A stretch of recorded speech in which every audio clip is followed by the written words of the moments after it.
Good negotiator. My wife is my attorney, my architect. So I was wondering, when did you guys, the younger generation, when did you guys figure out that this was an issue? You know, was it like when you were 5, like, oh, this is a problem? Like, what were your first memories of that, and when did you feel the need to be involved? Well, I feel we were already involved just because, like she said, we were at Agua Fria School Elementary since really young. We were literally doing our homework there and just hanging out while there was sunlight and then going inside when it was dark. And so we knew we were involved, but like when it really got heavy, like a story that particularly comes to mind, me and him were outside, well, we were out there in the fields, there was nothing to do, so we'd bat rocks with a bat. Out there batting rocks, and I went inside, and my dad had just went to leave to the Shell station through a back dirt road, and he ran in and he told me there's some guys following Dad. So we ran in, and I had my 50 Chevy, and it was we just got our bats and went out there, and he had actually gotten these guys followed him, and there was a guy that got out of the car that was trying to threaten my dad, you know, and trying to get him to hit him. Well, my dad went and saw 2 other guys hiding in the vehicle, and we were driving up right then, and they kind of freaked out, and I don't know why. I think I was like 15 at the time. He was 11. And so and they drove off, you know, and at that point it was like, wow, you know, like this is getting pretty heavy, you know, and these were neighbors of ours, and throughout the time, I mean, we literally had fires, bullet holes in my dad's shop, you know, and we were involved since young, and it was a lot of it was just a lot of drama, and learning, and we understood that we were in a fight, but it was pretty heavy, you know. It got pretty heavy there for a while, and so we knew for a long time that we were involved in something pretty heavy since young. Before you guys ask a question real quick though, but prior to that, like when we were really young, we kind of saw it progressively, because we're, like he was saying, we're the only house at the top of the hill that's knocked down now, pretty much where the Lowe's is. But there was nothing, like, I mean, I could remember almost nothing, almost all the way down on Fria. There was a few houses, but as we got older, 5, 6, 8, 10, you know, trailer spaces, houses started coming up and building from Agua Fria, kind of just stacking sporadically along the way, until, like he was saying, when we were like 11, 15 years old, then there was one right across the street. So it kind of progressively built up to that point as far as the property goes. Tell them what was coming with it. Come again? Tell them what was coming with those houses, the type of people. All the people that we didn't necessarily get along with, or that didn't really like us for some reason or another. Drugs, alcohol, Yeah. loud music, trash, scum. These are people that were like a younger generation that inherited that land and just kind of plopped Like your themselves age, in. or Older like, than us. like a Yeah. generation above you, but okay. And it's funny that you bring that up, because when this trailer first moved across from us, you know, we grew up shooting bows and arrows and, you know, BB guns and whatnot. And so I remember a rabbit came out, and I shoot rabbits, you know, so I got my bow and I shot, and the arrow went through the rabbit and it hit the skirting of this trailer and actually pinned the rabbit. So There we go. I don't know if you guys ever heard a rabbit scream? Like they scream like babies, you know, Like La they Llorona. scream loud, you know. Yeah, right. So I'm there trying to get this rabbit out, and this lady at the adjoining trailer gets out, and she tells me to get the hell out of here. She's calling the cops, and so like, all right. So I left this rabbit screaming there. And by the way, Right? we ate the rabbits. They weren't just for sport. Yeah. But her drugged out son came out, and he ended up showing up to my dad's shop with this rabbit. He had put like 6 bullet holes in this rabbit. I don't know why he took that many, but you know, pretty much said, here's your son's rabbit, you know, and trying to make a big deal out of it. But yeah, I mean, we were used to just no one out there, so it was something to get used to, you know. Your father talked a bit of like physical altercations that he had over this. Did that ever happen to you guys? Personally, no. Any fights over it? Let me think.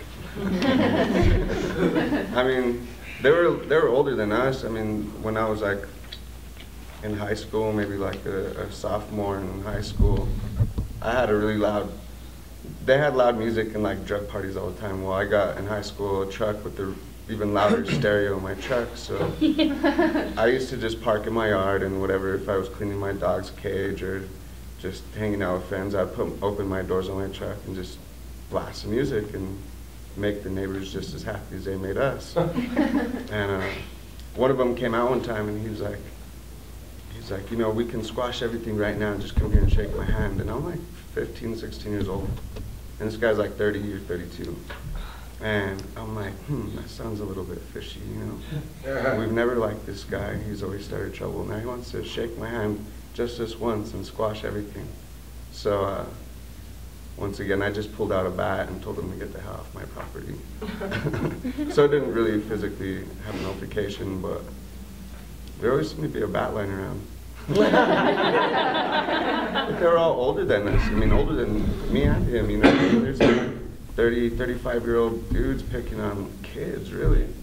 Yeah. So, as a matter of fact, we ended up going to court with these people, and I was about to get ready to leave to New Mexico State, and I considered not leaving because I was sincerely afraid for my family. You know, it's just there's a lot. We had went through a lot of crazy things, and so it just felt, until that judge finally got on these guys' case and told them you leave this family alone or else, you know, then I was comfortable leaving. But yeah, there was a lot of crazy things happening, you know.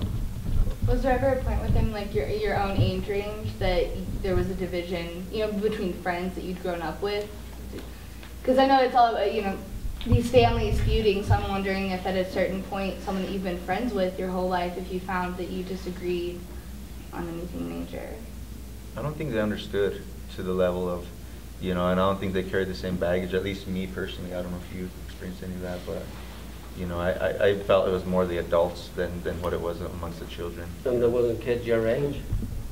It's 12 o'clock. It was such a big gap.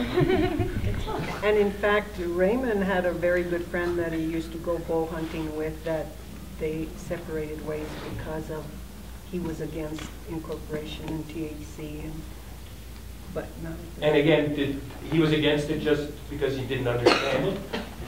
He understood it clearly. There was him and another guy. They understood it clearly because I clarified to them what I was going to do. I had to protect my mother's properties, my properties, the future of my kids. They had no reason to oppose what I was going to fight for. And surprisingly enough, in the commission meetings, they would come up opposing me. And pretty much after that opposition, I just stayed clear from them. And it even escalated to the Agua Fria Water Association and to the Agua Fria Village Association, which I was president of both. And it just pretty much, they outvoted me out of the board in 1995. I was out of the board for 6 years. I went back in 2001, 5 years, 2001. And I told you guys in the past that the Water Association was in crisis. No water, we're at the mercy of the city. A dry hole with a new pump, an expired board, no meetings, no annual meetings. And we had to get a petition going with 10% signatures of the membership to mandatory make a meeting. And that's when the old board was gone, and we came in, and we came into a crisis. We had about $8,000 in revenues, arrears of $39,000 with Farmers Administration. We're in arrears about $14,000 for members that hadn't paid their bills. A dry well with a new pump. We were in arrears with the city, $60,000 that we've been buying water from them. And so we were that's when I got into the board again. So fortunately through Senator Nancy Rodriguez, she was able to get us $50,000 to the legislative session. And with that, we built a new well. And the well was not built to the structure that I wanted it, but that's all we could afford. So as I speak now, our well has been about 11 years. We got to redo our well now. So we have just acquired $800,000 from the Water Trust Board, and we are hoping to start a new well here soon. and we've refurbished our tank. And even as we speak now, the archaeologist just dug out an Indian, a full-size Indian skeleton from the side of our well house. The contractor over-excavated 12 inches from where he had been instructed not to. They couldn't get too close to the well house, so they dug, and they found an Indian. And I'm not opposed to Indians, you know, but this one is a lot of trouble. It stops everything, plus that's the largest ruin, I think, in New Mexico. It's called LA1. I Wow. think in North America, Hazel. Is it? So you can't, they can't do anything to them? You can't Oh, touch the that archaeologists land. come in with a little spoon and a brush, and they've been there now $11,000 worth On their dime. on our account. Oh, my gosh. Oh, really? Yeah. Our account. On We just the signed a water- contract with them, yeah, about a month ago. Actually, go on ahead. No, you go ahead. From the last time I talked to you, we signed an $11,000 contract with them, and that's what they're doing now. They're sweeping it up, and this last Friday, I took my son-in-law and my granddaughter to look at the Indian, and it's positioned like in the fetus. And they said it's about an 18-year-old, 20-year-old Indian. Dating still back there. to the 1200s. Yeah, it's complete. Oh, man. Really? And they're digging it out, yeah. Wow. In that vertical file, you'll find stuff on Pindi Pueblo. That's the. And another, oh, go ahead. Oh, No. we sort of learned the last couple of weeks that your family is both in and out of the Agua Fria village, sort of almost outcasts, but also the leaders of the movement to get everything back to how it was. How does that happen? Can you sort of explain the transition and how that affected you? The county, when we applied for incorporation, shrunk the boundaries.